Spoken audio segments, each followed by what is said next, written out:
Hey, welcome to this new episode of Happy Persian with Zam.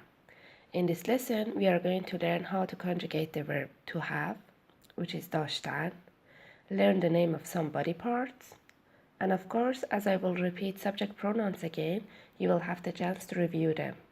Yay! Let's start.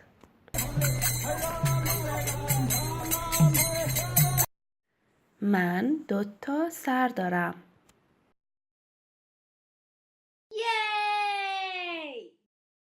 تو 4 دست داری.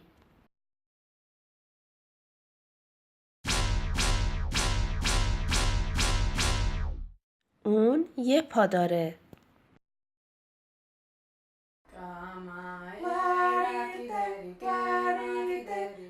ما 3 چشم داریم.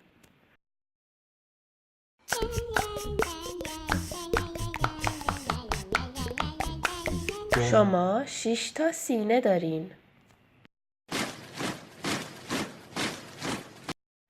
اونا 5 پا دارن. دست، بدن، سر، چشم، سینه، پا.